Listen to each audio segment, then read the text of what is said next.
for joining us, or staying with us rather. Dr. Long Life, thank you so much for that. And then we'll move over to the next segment, which is the interview segment. Our guest is already seated in the studio. Of course, everybody's aware that transportation is an integral part of any society in terms of moving people or goods, commodities from one location to another, whether it's within the state or from one state to another. Today, we'll be talking about exploring how we can use technology for transportation. And our guest is Mr. Ezra Anajonu. He's the co-founder and CEO of Bus54. Many thanks for being with us in the studio. Thank you for having me. Thank you so much for coming. Okay, so let's start. I mean, we know that everything in life is trying to adopt technology as a way forward to make things easier. And we also know that transportation in Nigeria has not been that kind of seamless or smooth kind of ride. It's not like, okay, you know the train is leaving by so time, so everybody's at the station, or the bus is leaving. We haven't been able to apply technology to our transportation system. What do you think are the constraints we're having, and then how can we mitigate out of those constraints? Yeah. Once again, thank you for having me on the show. So transportation is really vital for moving people, as you said, from point A to B within cities and across cities.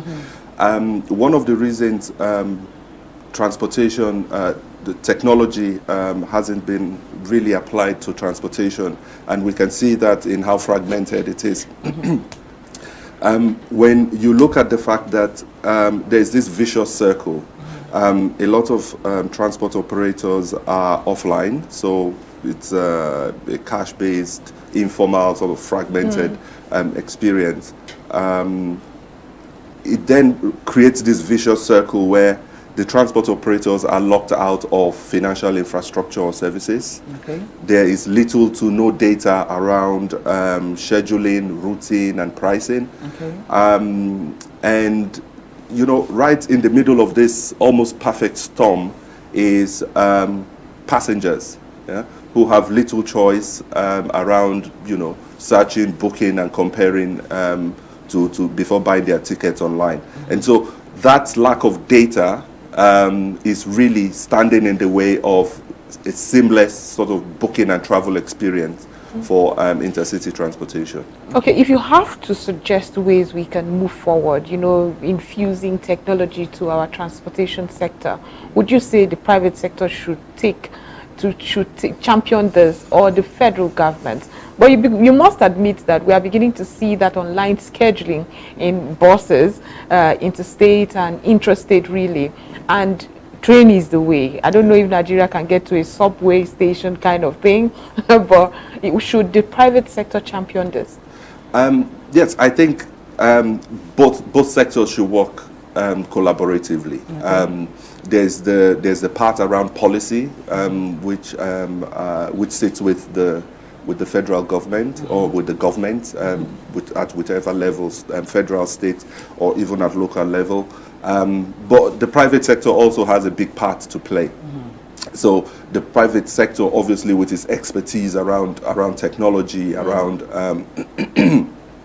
new applications, artificial intelligence, Internet of Things, can bring that expertise into the transportation sector and create that seamless booking and travel experience. And usually, when the two sectors come together, the results are, you know, phenomenal. Right. So there's the challenge is for technology companies to also make the extra effort to reach out to the government and really be seen as trusted partners with the government as we develop solutions to address the transportation challenge. Okay, let's talk about the average picture that most people have about our road transport. We've been successful in, I don't want to call brands, but in intercity, e-hailing applications. I won't call their names, but we've gotten to the point where all you need to do is have a phone, and once you have a smartphone, you can order a ride, and then the car comes to you and it picks you. First of all, when it started, it was kind of strange, but now it's the way to go, especially in cities like Abuja, Lagos. It's the way to go. Other cities are still trying to catch up, but it's the way to go. Then you have this scenario. You move to the local parks where people have to travel. I'm here in Abuja, I want to go to Lagos, or I want to go to Port Harcourt or Enugu. It's rowdy, it's dirty. We have a lot of people that we call aboros, touts, street urchins, littered all over the place. We haven't even been able to tidy just that basic one before we now talk of, introducing technology and everything.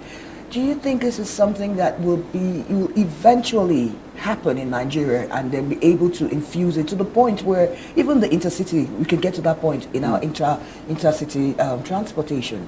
Yeah, I think there are a couple of factors that come to play here. One of the key things is for intercity transport operators, you will have normally two types of intercity transport operators. There are the sort of semi to formally organized intercity transport operators. So these transport operators will own their own, have their own terminal for departure and arrival, so it's known. You don't go to a general park. But I see the point you're making about the informal transport operators who are, at the park. Yeah. And I think, yes, there are opportunities to digitalize that. Technology enables that. And when you start talking about the agberos as well, I think there's a holistic approach that needs to be taken. So if you're digitalizing, you also want to make sure that these touts who eventually will be out of a job, effectively can be suitably retrained to do other things. It may well be that there are customer service jobs available, customer service. To support to support passengers who are now going through this digital experience. So if you think about it, the agbero or the tout actually has a lot of knowledge about the industry anyway. They do. And so all they need is just a bit of retraining, and they are able to offer that guidance and support. It could be, at the bus park, or even remotely via the phone when customers or when passengers call. So I think there are opportunities, and we have a once-in-a-lifetime opportunity, to my mind. And it's a golden opportunity we must seize. Nigeria and Africa hasn't got the legacy technology issues in transportation that developed countries have. So we have What do you mean by that, please? So if you want to digitalize the train system, the rail system, for example, in Germany, that rail system has existed for centuries, right? It's really difficult to start to upgrade. It's easier to build from the scratch, and that is the opportunity Nigeria has, or by extension Africa has, that they don't have the constraints the West has. We can start now building that digital infrastructure from the ground up, and just leapfrog the West using the latest I would really technology. like to get into your head as to when you say digitalize especially the train sector, what do you mean with the kind of challenges we are already facing? Recently, we've seen trains derail, which is really disturbing and concerning to some of us who watch, because we thought it's futuristic, it's train, you can travel easily. So when you say digitalizing, would it mitigate these issues that we face? Well, one has to think in terms of a process. So we've recently gotten back into investment, or the government has invested heavily in rail infrastructure. A lot is still needed to connect cities, both between states and within states. So there's a bit of work that needs to be done there. But more importantly, there are aspects that from the train, from the perspective of train, the focus on the digitalization is around the booking and scheduling, and scheduling. So if I'm in Abuja, for example, if I take the train from Kaduna to Abuja, there should also be information telling me once I get to the train station, wherever, Kubwa or such like, that a bus is waiting at the bus stop, heading to Right. whichever So, destination, yes, yeah. and I can just seamlessly, sort of transfer to the bus, knowing when it will depart and when it will arrive. So is that kind of integrations we're talking about? So there's synergies between the different nodes of transportation. So Yeah. the So it's train not. and Yeah. the buses, Exactly. yeah. Sort of really integrated to give that seamless experience, Okay. booking experience. You're the co-founder, CEO of Bus54. So when you just said Bus, I'm like, okay, yeah, that's an introduction. Yeah. So what's Bus54 all about? So Bus54, we're building the digital infrastructure, that will power passenger road transportation in Africa. How we do that is we're able to help or support transport operators who are offline, so they don't have online presence. Existing transporters. existing or even new Right. transport operators. So if you're thinking of going into passenger transportation, road transportation, you are able to connect to our platform in as little as 48 hours. So Okay. in as little as 48 hours, you can make that shift from offline cash-based transaction to online cashless transaction. Okay. And that opens you up to a whole new world of opportunities. So you're now connected to financial infrastructure and financial services. You have visibility of your end-to-end operations. So you are able to optimize and really achieve operational efficiency. You leave the technology to us, Right. and you just focus on growing your business. It's that simple. However, how is the receptivity from people? I mean, it's your structure is good for those who might want to get into the business, maybe as investors. But I would ask, Nigerians and or Africans, are we becoming so receptive and technology savvy to patronize this digital-based transportation system? Yeah, I mean that's a great question, and the answer is yes, with some guidance. What we've done is we've made that experience as easy as possible. So all you need to do to book a bus ticket is to register on our website. Once you have a profile, you use that profile to book your ticket. So you can search, compare, and book. So you search different buses. So Yes, okay. exactly. So instead of going to the website of one operator, Okay. Because we aggregate data of different operators, Okay. route schedule and pricing of different operators, you can compare. Okay. Yeah? Right. The results are displayed. So depending on your budget, if you want a bit of luxury, of course it costs a little bit more. But if you want no frills, a bus You without have an AC, option for yeah, that. exactly. You just want to get from point A to point B. You also have that option. So it's about giving passengers also the choice, and options to search, compare and book for their journey in really easy steps. And then for transport operators, you really don't need investment in hardware. You don't need a POS device. You don't need a laptop. All you need is a smartphone, which most people will have. So you just download our app. Okay. It comes with a QR code scanner for transport operators, and with the QR code scanner, you can validate tickets, and that's the only infrastructure. And then they make the need. payment through the app too. And the payment is made digitally via one of our payment providers. Okay, Yeah. that's interesting. What's the synergy with these ideas that you have and then the Ministry of Transportation in Nigeria? Yeah, so there's huge synergy in terms of passenger records for traveling. So over time, we need to start building up that data database that gives us an idea of how people travel. Okay. In Nigeria.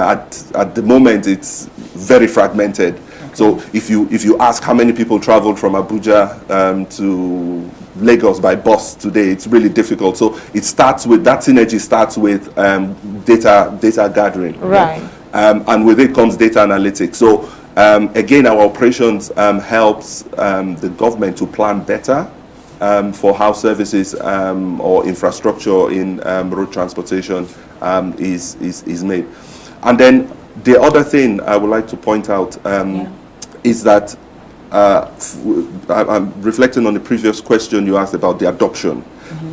So Africans really cannot understand why in this digital age, where for decades they've been booking flight tickets online seamlessly, cannot understand why for almost 90% of Africans who have to use intercity, who have to travel by road for intercity journeys, can't, have this simple search, compare, and book functionality.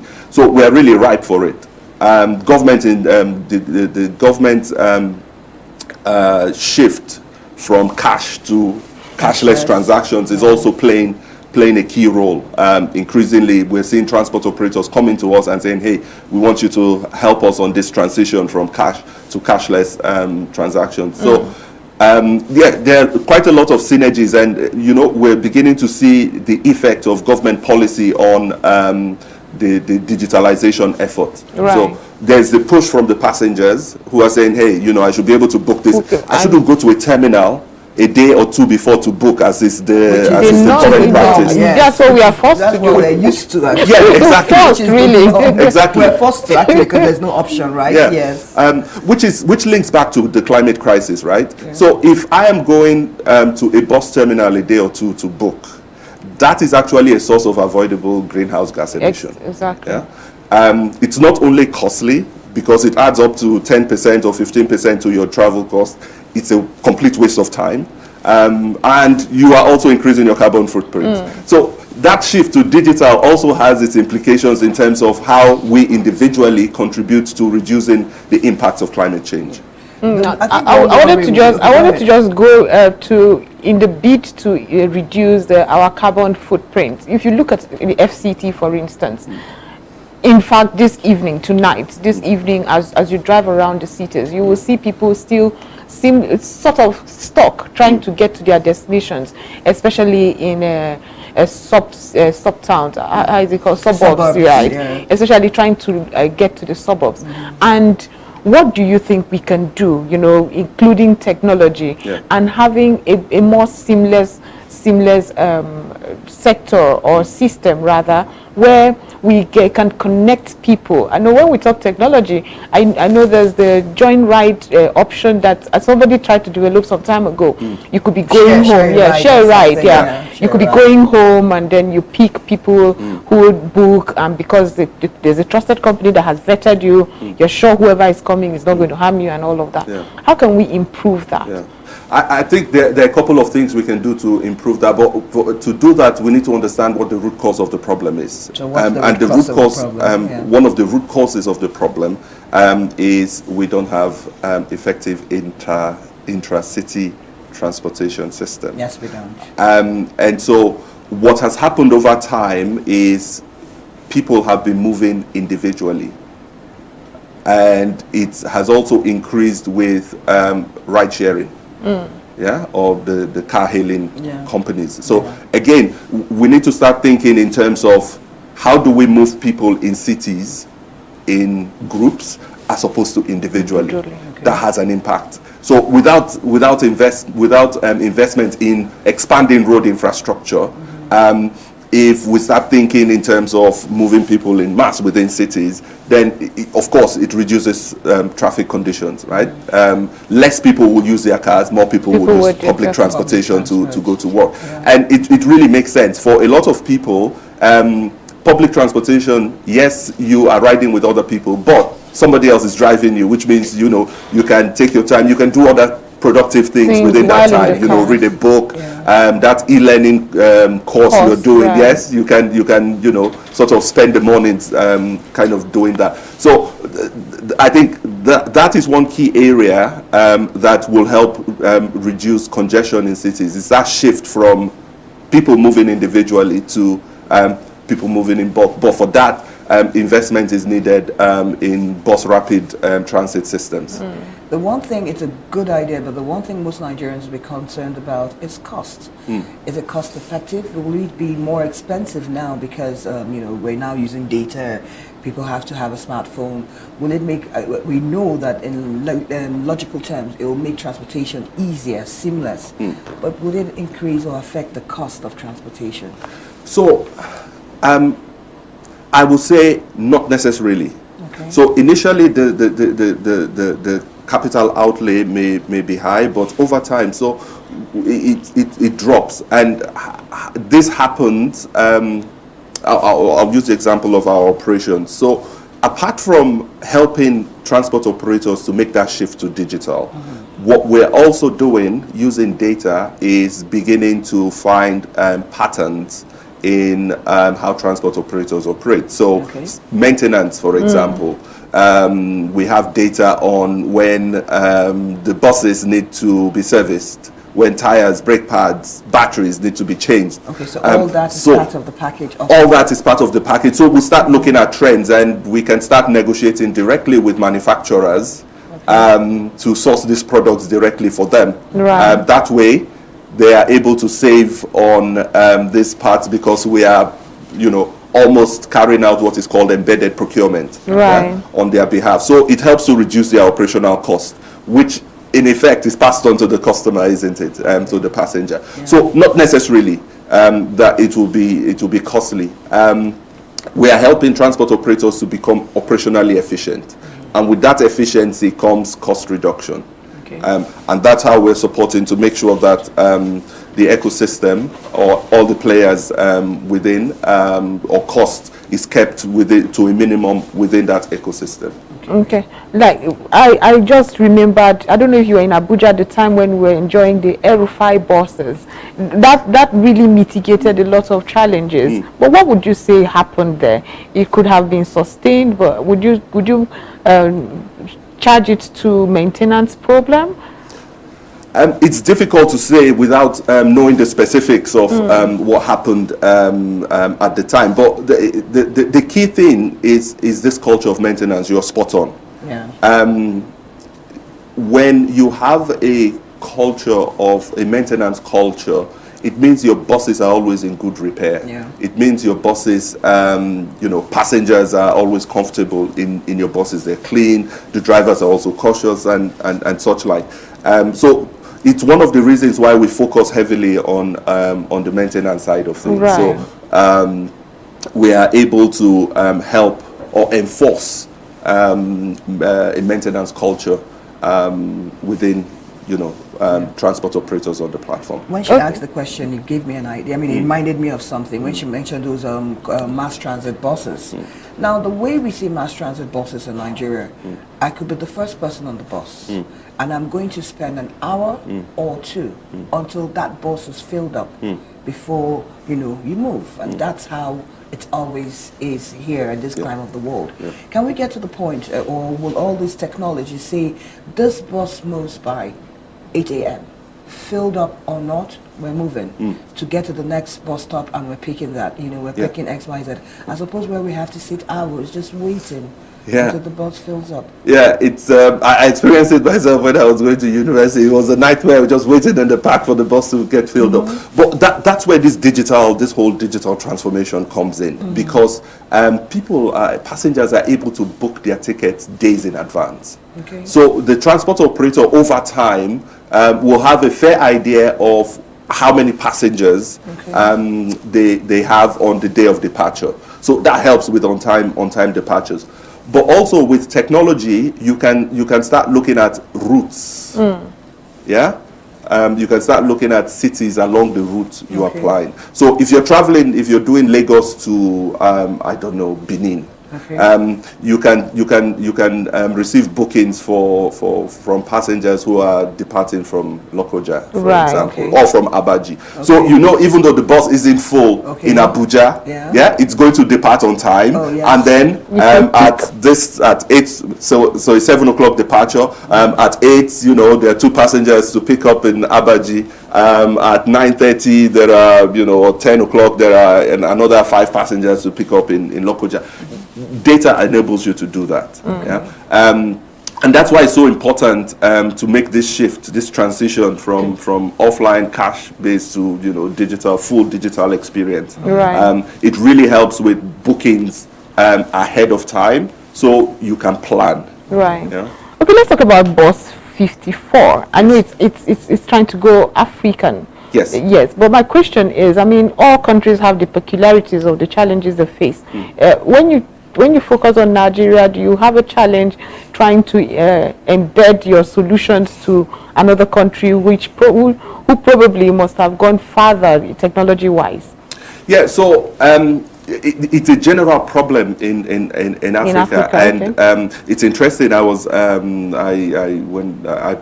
couple of weeks ago at the World Economic Forum, I pitched Bus54 to a group of investors at an event hosted by UBS, and the feedback I got is, you do know that the problem you're solving is not just for the 54 countries in Africa, it's a global problem. So the problem exists in parts of, in Latin America, in the Caribbean, in parts of Asia. And so the feedback was, you need to really think global as opposed to limit yourself just to the 54 African yeah. countries. I mean, the 54 African countries is a big enough market to worry about. So yeah, whatever is left of my hair is, you know, I'm trying to pull it out. But back to the question, there is an opportunity for Bus54 to really support all the players within the industry, within the transportation industry. That is what we're committed to do. Yes, there are differences with other countries, but the fundamentals remain the same. Up and down the continent, individuals, 90% of Africans who have no choice but to travel by road. And it's not a cost thing. It's about the connections. So you talk about rail, you talk about air. The connections are not that great. If I want to fly from Port Harcourt, for example, or if I want to travel from Port Harcourt to Benin, I have to travel by road.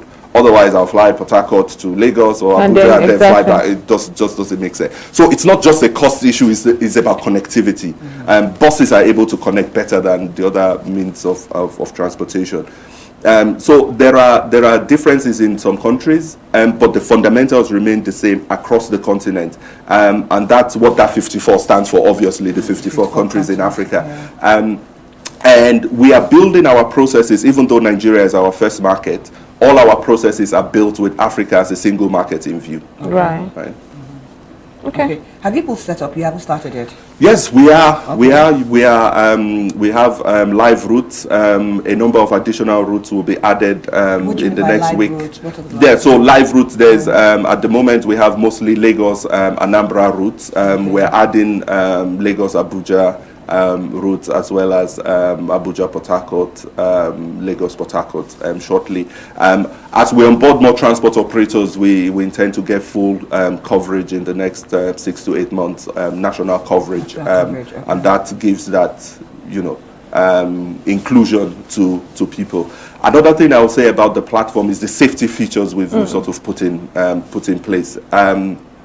When you're booking and you come to seat selection, we color code the genders of passengers, so you have the choice of sitting beside a lady. That's good. Yeah, you have the choice of sitting beside a lady or sitting beside a gentleman, okay. And that is about choice. So we're dignifying our passengers by giving them the choice, okay. And we do it up and down our operations.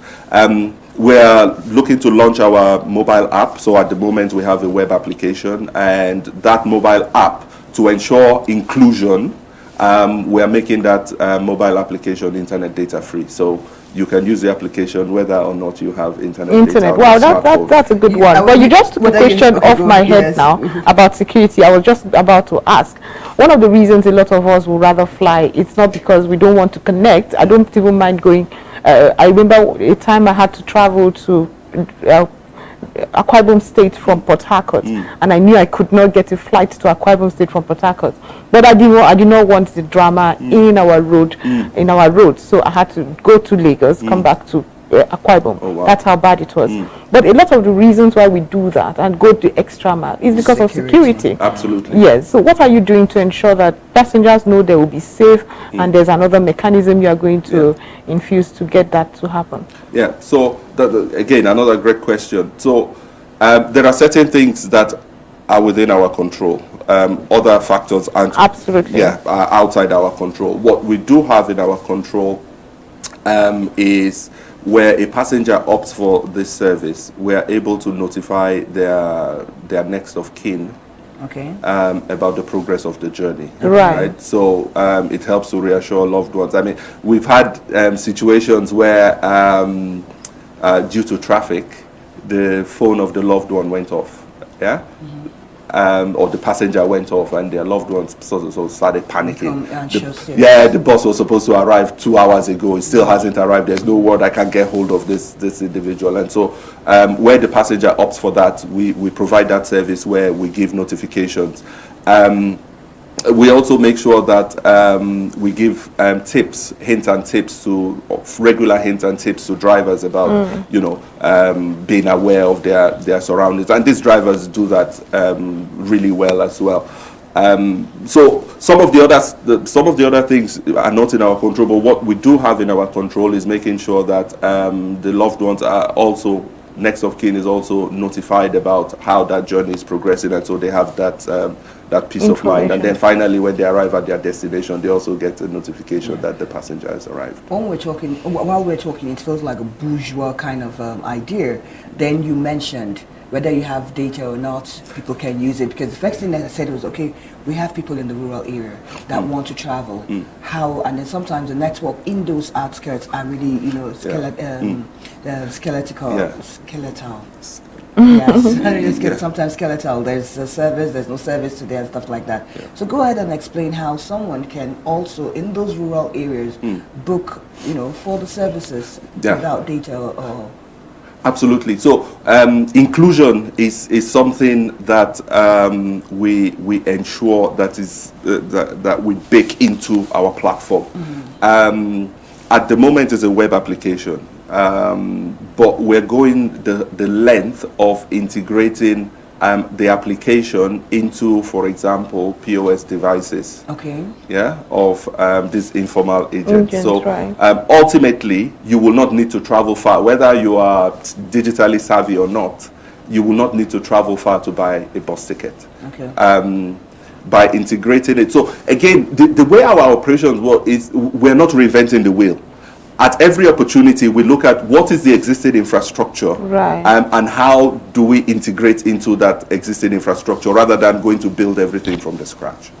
Okay, let's talk about this is your idea now, Bus54. Is there any way the federal government can adapt some of all these other things, because this is a private individual's business idea, and he's doing it.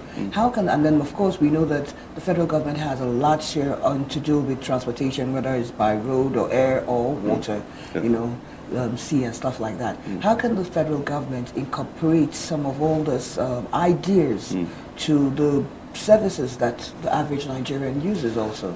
Yeah, I think where the federal government can really step in is in terms of co-working with us to develop this infrastructure to one, collect data, more efficiently collect data, but also analyze that data to make data-driven decisions or policies. Another aspect is really working closely with us. So in our product development pipeline is a BRT application. So similar to the intercity similar to the intercity transportation application we have, this is also a plug and play BRT application. So it means that states in the next 12 months will be able to plug into a BRT, our BRT. They don't need to worry about technology when they want to launch BRT services within their state. And we're also talking widely with investors who potentially will come in with asset financing or with funds to finance the purchase of new buses. So there's quite a lot happening at the moment, and collaborating with the government, both at federal and state level, will ensure that we are able to deploy services, transportation services to the public within the shortest possible time. Right. Our objective is to reduce the time to market for anybody going into passenger transportation, intercity passenger transportation, and ultimately into providing BRT services. So don't worry about the technology, just focus before on we the let you go, for those who might want to invest in this sector, what would be your reassurance to them that they would indeed be managed properly and get their monies back? Yeah, so what we do is at the heart of our operations is payments. right. which is provided by one of our payment providers.